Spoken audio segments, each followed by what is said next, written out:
વડાપ્રધાન નરેન્દ્ર મોદીએ મધ્યપ્રદેશના સાગર જિલ્લામાં કવિ અને સમાજ સુધારક સંત રવિદાસને સમર્પિત 100 કરોડ રૂપિયાના મંદિર કમ મેમોરિયલનો શિલાન્યાસ કર્યો, જેમાં તેમણે લોકોને સંબોધિત કરતી વખતે કહ્યું કે ગરીબોની પીડા સમજવા માટે મારે પુસ્તકો શોધવાની જરૂર નથી. વધુમાં તેમણે કહ્યું કે કોવિડ મહામારી દરમિયાન મેં નક્કી કર્યું હતું કે ગમે તે થાય, હું મારા ગરીબ ભાઈ બહેનોને ખાલી પેટ સૂવા નહીં દઉં. હું સારી રીતે જાણું છું કે ભૂખ્યા રહેવાનું દુઃખ શું હોય છે. હું જાણું છું કે ગરીબનું સ્વાભિમાન શું હોય છે. હું તમારા પરિવારનો સભ્ય છું. તમારી ખુશી અને દુઃખ સમજવા માટે મારે પુસ્તકો શોધવાની જરૂર નથી. आपका सुख दुख समझना मुझे किताबें नहीं ढूंढनी પડતી. इसलिए हमने प्रधानमंत्री गरीब कल्याण अन्न योजना शुरू की. 80 करोड़ से ज्यादा लोगों को मुफ्त राशन सुनिश्चित किया. और आज देखिए, हमारे इन प्रयासों की तारीफ पूरी दुनिया में हो रही है. કોલકાતામાં યોજાયેલી G20 ભ્રષ્ટાચાર વિરોધી મંત્રી સ્તરની બેઠકમાં વિડીયો સંદેશ મારફતે વડાપ્રધાન મોદીએ જણાવ્યું કે ભારતે ભ્રષ્ટાચાર સામે ઝીરો ટોલરન્સની નીતિ અપનાવી છે. ભ્રષ્ટાચારના કારણે સમાજના ગરીબ અને વંચિત વર્ગને સૌથી વધુ સમસ્યાનો સામનો કરવો પડે છે. તેના કારણે લોકોની જીવનશૈલી પણ કેટલીક હદ સુધી પ્રભાવિત થાય છે. અર્થશાસ્ત્રમાં કૌટિલ્યએ જણાવ્યું હતું કે વધુને વધુ લોકોને લાભ થાય તેવી રીતે સંશોધનનો ઉપયોગ કરવો એ સરકારની ફરજ છે. આ માટે ભ્રષ્ટાચાર વિરોધી પગલાં લેવા ખૂબ જ જરૂરી છે. પારદર્શક ઇકોસિસ્ટમ સ્થાપિત કરવા માટે ઈ-ગવર્નન્સનો સહારો લીધો છે. સરકારી પ્રોજેક્ટ અને કલ્યાણકારી યોજનાઓમાં થતા કૌભાંડ અને ગેરરીતિને અટકાવવા માટે સરકારે યોગ્ય પગલાં લીધા છે.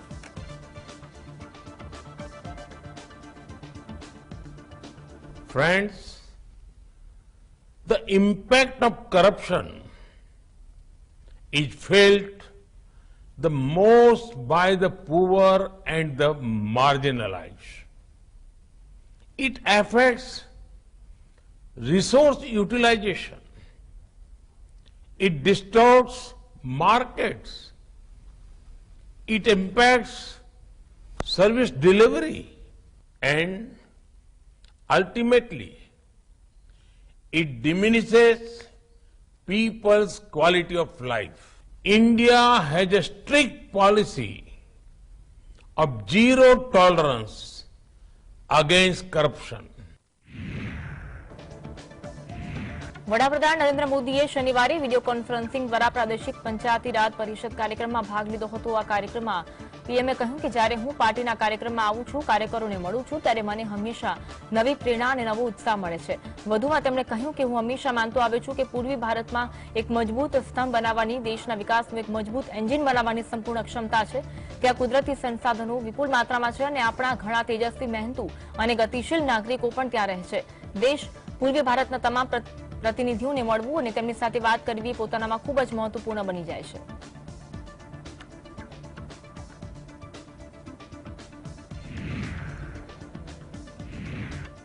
પશ્ચિમ બંગાળમાં યોજાયેલા ભાજપના ક્ષેત્રીય પંચાયતી રાજ પરિષદના કાર્યક્રમમાં વિડીયો કોન્ફરન્સિંગ મારફતે સંબોધન દરમિયાન વડાપ્રધાન મોદીએ જણાવ્યું હતું કે કેન્દ્ર સરકારે સંસદમાં વિપક્ષના અવિશ્વાસ પ્રસ્તાવને હરાવ્યો અને સમગ્ર દેશમાં નકારાત્મકતા ફેલાવનારાઓને જડબાતોડ જવાબ આપ્યો છે.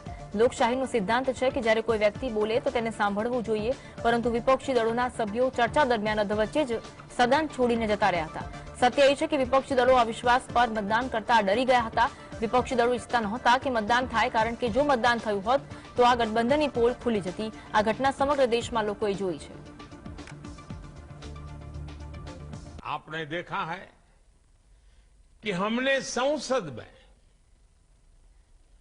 विपक्ष के अविश्वास को भी हराया और देश भर में नेगेटिविटी फैलाने का जो एक सिलसिला चला है, उसका भी करारा जवाब दिया.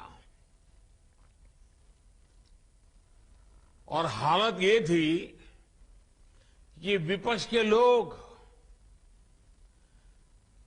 चर्चा में, लोकतंत्र का दायित्व होता है जब आप बोलते हैं तो दूसरे को सुनना चाहिए, लेकिन बीच में से ही भाग गए, सदन छोड़ करके चले गए. કોંગ્રેસના નેતા રાહુલ ગાંધી તમિલનાડુના કુન્તુર એરપોર્ટ પહોંચ્યા હતા. લોકસભામાં સાંસદ તરીકેની સદસ્યતા પરત મેળવ્યા બાદ રાહુલ ગાંધી પોતાના મત વિસ્તાર કેરળના વાયનાડના પ્રવાસે છે. વાયનાડ જવા માટે રાહુલ ગાંધી દિલ્હીથી વહેલી સવારે રવાના થયા હતા. કેરળ કોંગ્રેસ કમિટીના કાર્યકારી અધ્યક્ષ વી.ટી. સિદ્દીકીએ જણાવ્યું હતું કે રાહુલ ગાંધી 12મી અને 13 ઓગસ્ટના રોજ આમ કુલ 2 દિવસ માટે વાયનાડના પ્રવાસે છે. વાયનાડમાં રાહુલ ગાંધી કોંગ્રેસના નેતા, કાર્યકર્તાઓ અને લોકોને મળશે.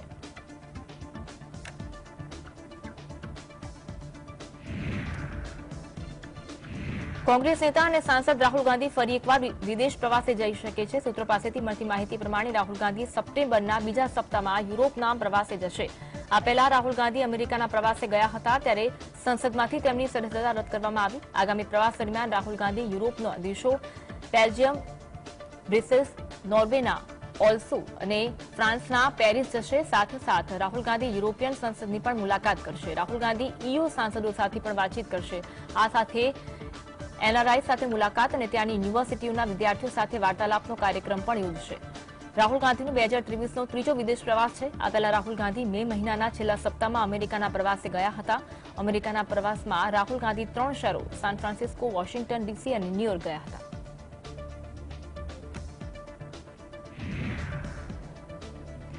સંસદના બંને ગૃહમાં પસાર થયા બાદ રાષ્ટ્રપતિએ દિલ્હી સેવા બિલને મંજૂરી આપી હતી. આ સાથે 19મી મેના રોજ બહાર પાડવામાં આવેલા વટહુકમ હવે કાયદો બની ગયો છે. અગાઉ દિલ્હી સરકારે વટહુકમને સુપ્રીમ કોર્ટમાં પડકાર્યો હતો. હવે સુધારાયેલા કાયદાને પડકારાશે. દિલ્હી સેવા બિલને સંસદના ચોમાસા સત્રમાં રજૂ કરવામાં આવ્યું હતું. આ બિલ 3 ઓગસ્ટના રોજ લોકસભામાં પસાર થયું, જ્યારે 7મી ઓગસ્ટે ખરડો ઉપલા ગૃહમાં પણ પસાર કરવામાં આવ્યો હતો. આમ આદમી પાર્ટીની અપીલ પર વિપક્ષી ઇન્ડિયા ગઠબંધનમાં સામેલ તમામ રાજકીય પક્ષોના સાંસદ સભ્યોએ બિલની વિરુદ્ધમાં મતદાન કર્યું હતું. કોંગ્રેસે પણ બિલના વિરોધમાં મતદાન કર્યું હતું. રાજ્યસભામાંથી બિલ પસાર થયા બાદ દિલ્હીના સીએમ અરવિંદ કેજરીવાલે તેને ભારતીય લોકશાહી માટે કાળો દિવસ ગણાવ્યો હતો. કેજરીવાલે દાવો કર્યો હતો કે આ બિલ દિલ્હીની ચૂંટાયેલી સરકારને કામ કરવા દેશે નહીં.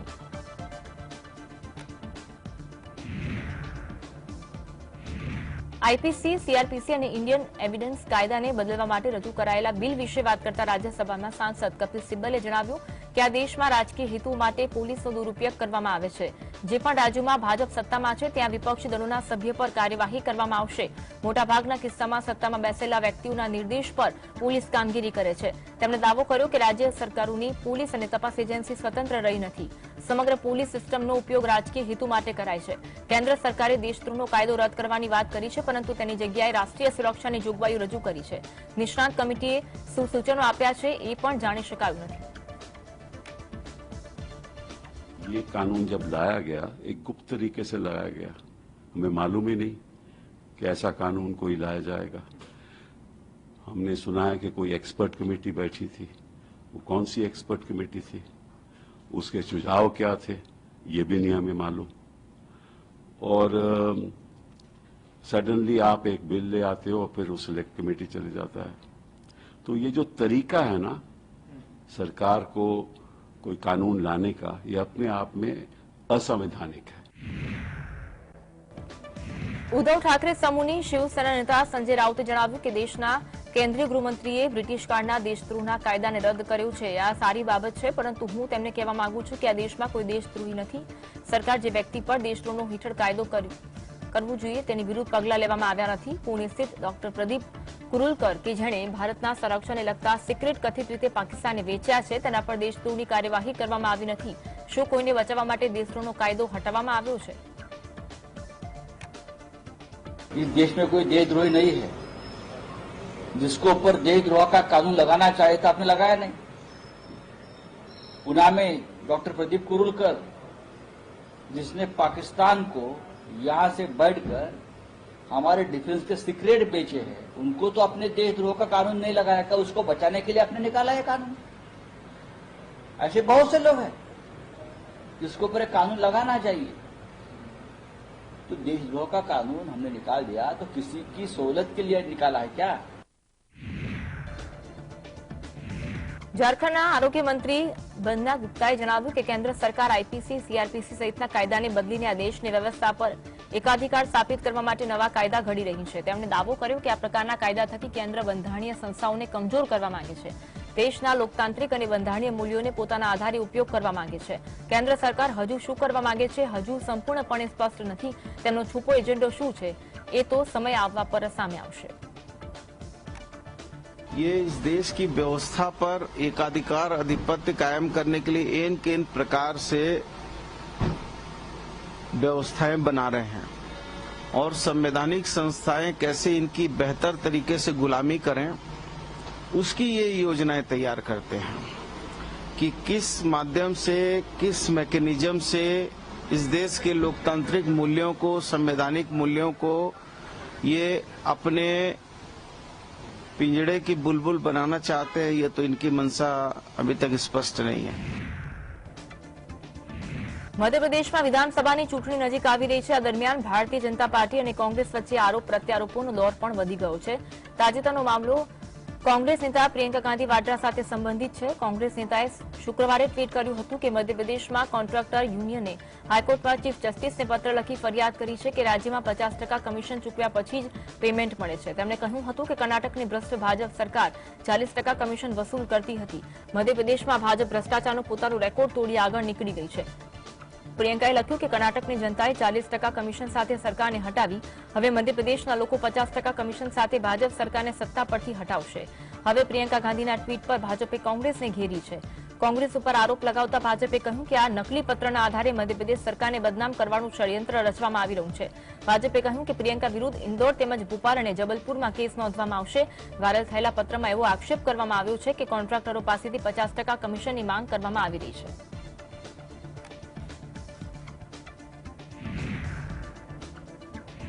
લોકસભામાં કોંગ્રેસના સાંસદ અધીર રંજન ચૌધરીએ પોતાના સસ્પેન્શન વિશે વાત કરતા જણાવ્યું કે આ એક નવી રીત છે જે મારા સંસદીય કાર્યકાળમાં પહેલા ક્યારેય જોઈ નથી. વિપક્ષી દળોનો અવાજ દબાવવા માટે સત્તા પક્ષે નવી રીત શોધી કાઢી છે. આ સંસદીય લોકશાહીના મૂલ્યો વિરુદ્ધનું છે. ચૌધરીએ જણાવ્યું હતું કે વિશેષ અધિકાર કમિટી જ્યારે પણ બોલાવશે ત્યારે હું તેમની સમક્ષ જવાબ આપીશ. તમામ નિયમોનું પાલન કરવા માટે અમે કટિબદ્ધ છીએ. જો જરૂર પડશે તો સુપ્રીમ કોર્ટના દ્વાર પણ ખટખટાવીશું. There is a deliberate design by the ruling party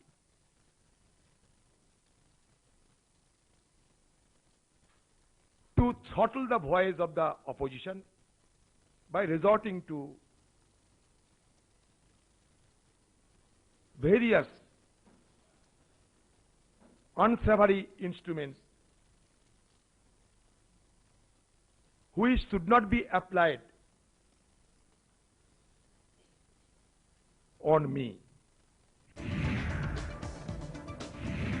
Uddhav Thackeray સમૂહની શિવસેનાના સાંસદ પ્રિયંકા ચતુર્વેદીએ સંસદમાંથી સાંસદ રાઘવ ચડ્ઢા અને સંજયસિંહ સસ્પેન્ડ કરવાના નિર્ણયને બિન લોકતાંત્રિક ગણાવ્યો. કેન્દ્ર સરકારની ઝાટકણી કાઢતા તેમણે કહ્યું કે ભાજપ સદનમાં બહુમતી ભોગવે છે તેનો અર્થ એવો નથી કે તેઓ વિપક્ષી દળોનો અવાજ દબાવી દેશે. પૂર્વ કેન્દ્રીય પ્રધાન અરુણ જેટલી કહેતા હતા કે વિપક્ષી લોકશાહીનો એક ભાગ છે. રાજ્યસભાના સ્પીકર જગદીપ ધનખડે જણાવ્યું હતું કે વિશેષ અધિકાર કમિટીનો રિપોર્ટ ન આવે ત્યાં સુધી રાઘવ ચડ્ઢાને સસ્પેન્ડ કરવામાં આવે છે.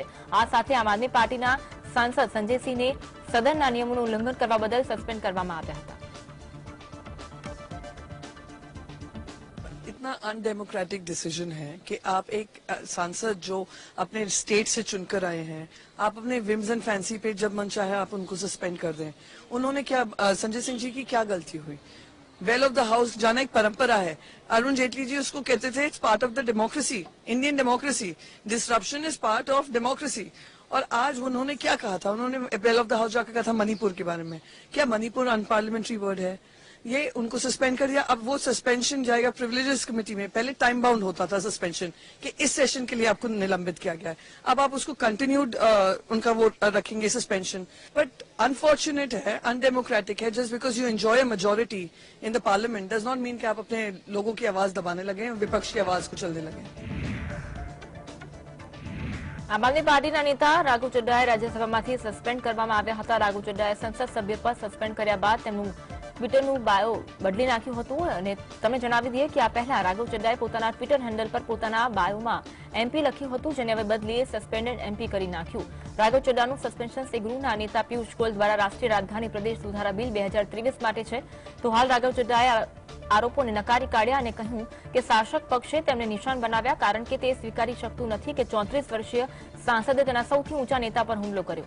ઉલ્લેખનીય છે કે આપ સાંસદ રાઘવ ચડ્ડાને નિયમોના ઘોર ઉલ્લંઘન, ગેરવર્તણૂક, અનાદરપૂર્ણ વલણ અને તિરસ્કારભર્યા વર્તન માટે વિશેષાધિકાર સમિતિના અહેવાલને બાકી રાખવા માટે રાજ્યસભામાંથી સસ્પેન્ડ કરવામાં આવ્યા હતા.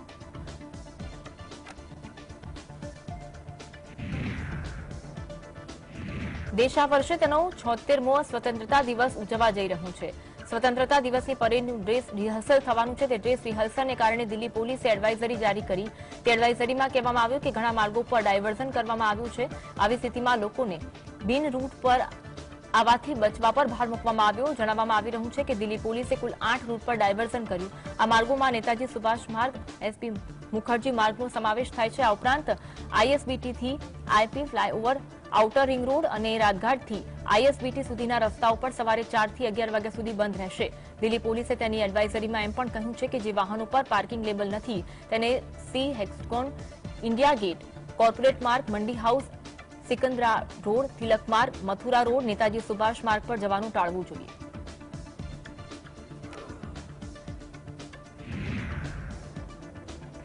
એનસીપીમાં બે ફાડ પછી શરદ પવાર અને અજીત પવાર વચ્ચે સિક્રેટ બેઠક મળી હતી. કહેવામાં આવે છે કે પુણેમાં બંને વચ્ચે આ મીટિંગ થઈ હતી. અચાનક ફરી એક વખત કાકા ભત્રીજા મળતા રાજકારણ ગરમાયું. પુણેના બિઝનેસમેન અતુલ ચોરિયાના બંગલા પર બંને નેતાઓ વચ્ચે આ સિક્રેટ મીટિંગ મળી. અજીત પુણેમાં એક પુલનું ઉદઘાટન કરવા આવ્યા હતા. ત્યાં શરદ પવાર પણ કોઈ બીજા કામથી હાજર હતા. તે બાદ બંને નેતા બિઝનેસમેન અતુલ ચોરિયાના બંગલા પર મળ્યા. અજીત પવાર સાથે તેમના જૂથના બીજા સાથી પણ હાજર રહ્યા. આ બેઠકમાં શું ચર્ચા થઈ તે સ્પષ્ટ નથી થયું. કેટલીક વખત એનસીપીના પ્રમુખને મનાવવાનો પ્રયાસ પણ કરવામાં આવ્યો હતો. જો કે આ પ્રયાસો છતાં પણ શરદ પવારે પોતાના રાજકીય પત્તા ખોલ્યા નહોતા. તે ભત્રીજા સાથે ચાલ્યા જશે કે પછી પોતાની પાર્ટી માટે એક નવી લડાઈ લડશે તે પણ સ્પષ્ટ નથી.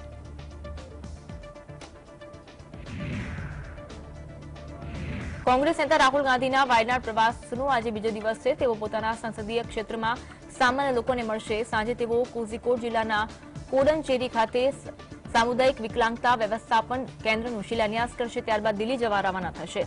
રાહુલ 2 દિવસીય પ્રવાસ પર શનિવારે 12 ઓગસ્ટે વાયનાડ પહોંચ્યા હતા. સાંસદ તરીકે પુનઃસ્થાપિત થયા બાદ તેમના સંસદીય ક્ષેત્રની આ તેમની પ્રથમ મુલાકાત છે. રાહુલ ગાંધીએ વાયનાડના કાલપીટામાં જાહેર સભા કરી હતી. આ દરમિયાન તેમણે કહ્યું કે પીએમ મોદી રાષ્ટ્રવાદી નથી. સંસદમાં મણિપુરના મુદ્દા પર વાત કરતી વખતે તેઓ હસી પડ્યા હતા. મેં સંસદમાં કહ્યું કે ભાજપે મણિપુરમાં આઈડિયા ઓફ ઇન્ડિયાને મારી નાખ્યો છે. મણિપુરમાં ભારત માતાની હત્યા કરવામાં આવી છે.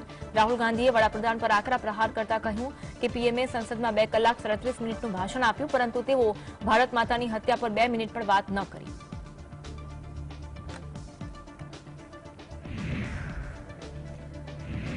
કેન્દ્રીય નાગરિક ઉડ્ડયન મંત્રી જ્યોતિરાદિત્ય સિંધિયાએ શુક્રવારે પૂર્વ કોંગ્રેસ સરકાર ઉપર લોન માફીના નામે ખેડૂતો વિરુદ્ધ જવાનો આરોપ લગાવ્યો. સિંધિયાએ ભીંડ જિલ્લાના લહારમાં આયોજિત લાડલી લક્ષ્મીબહેનના સંમેલનને સંબોધિત કરતા આ વાત કહી.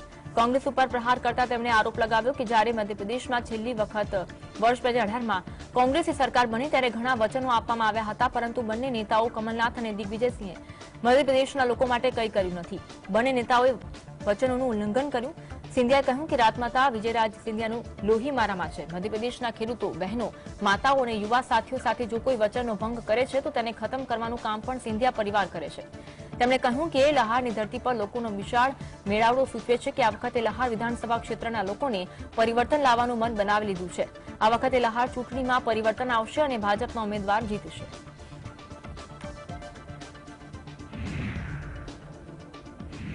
દિલ્હી મહિલા પંચના અધ્યક્ષ સ્વાતિ માલીવાલે જણાવ્યું કે છેલ્લા 7 વર્ષમાં દિલ્હી મહિલા પંચના હેલ્પલાઇન નંબર પર 40 લાખથી વધુ ફોન કોલ આવ્યા છે. ગયા વર્ષે મહિલા હેલ્પલાઇન પર લગભગ 6,30,000 ફોન કોલ આવ્યા હતા. દિલ્હી મહિલા આયોગ પાસે મહિલાઓની સમસ્યાઓ સંબંધિત કુલ 92,000 કેસ આવ્યા હતા, જે પૈકી 11,000 કેસ દિલ્હીથી બહારના હતા. માલીવાલે જણાવ્યું કે લોકો દિલ્હી મહિલા આયોગની કામગીરી પર વિશ્વાસ કરે છે. ગયા વર્ષે અમારી પાસે ઘરેલુ હિંસાના લગભગ 38,000 કેસ, દુષ્કર્મ અને જાતીય હુમલાના 5,000 અને પોક્સો સંબંધિત ગુનાના 35,000 જેટલા કેસ આવ્યા હતા. फॉर विमेन एक 181 विमेन्स हेल्पलाइन चलाता है, जिसमें पिछले 7 सालों में 40 लाख कॉल्स हमें रिसीव हुए हैं. हमने 1 साल का डेटा बनाया है पिछले साल का, तो हमें ये पता चला कि 6 लाख 30,000 कॉल्स दिल्ली महिला आयोग की 181 विमेन हेल्पलाइन पे आए हैं और उसके साथ साथ 92,000 केसेस हमें रिसीव हुए हैं। हमने ये भी देखा कि 11,000 केसेस इनमें से दिल्ली से बाहर के हैं। तो लोग बाहर से दिल्ली के जुरिस्डिक्शन में आते हैं। डोमेस्टिक वायलेंस के 38,000 से ज्यादा केसेस हैं। रेप एंड सेक्सुअल असॉल्ट के 5,000 से ज्यादा केसेस हैं। पॉक्सो के 3,500 से ज्यादा केसेस हैं। મુંબઈ એર કસ્ટમે દુબઈ જઈ રહેલા ભારતીય નાગરિકની ધરપકડ કરી અને 1.49 કરોડના 1,559.6 કેરેટ કુદરતી અને લેબ દ્વારા બનાવાયેલા હીરા જપ્ત કર્યા। અધિકારીઓના જણાવ્યા અનુસાર આરોપીની બુધવારે ધરપકડ કરવામાં આવી હતી અને તેને ન્યાયિક કસ્ટડીમાં મોકલવામાં આવ્યો હતો। કસ્ટમ અધિકારીઓએ જણાવ્યું કે જપ્ત કરાયેલા હીરાને ચાના પેકેટમાં છુપાવી રાખવામાં આવ્યા હતા। આ મામલે વધુ તપાસ ચાલી રહી છે। અગાઉ કોચીન કસ્ટમના અધિકારીઓએ શુક્રવારે ઇન્ડિગો એરલાઇન્સના વિમાન પાછળના ટોયલેટમાંથી આશરે ₹85 લાખનું સોનું રિકવર કર્યું હતું। અધિકારીઓએ જણાવ્યું કે સોનું ત્યજી દેવાયેલી બેગમાંથી મળી આવેલી પેસ્ટના રૂપમાં હતું। આ સોનાનું વજન અંદાજે 1,709 ગ્રામ હતું। કોચીન કસ્ટમે જણાવ્યું હતું કે ઇન્ડિગો એરલાઇન્સના સ્ટાફ પાસેથી મળેલી માહિતીના આધારે એયુએથી ફ્લાઇટના પાછળના ટોયલેટમાંથી પેસ્ટના રૂપમાં સોનાના 2 દાવા વગરના પેકેટ મળી આવ્યા હતા। વધુ તપાસ ચાલુ છે।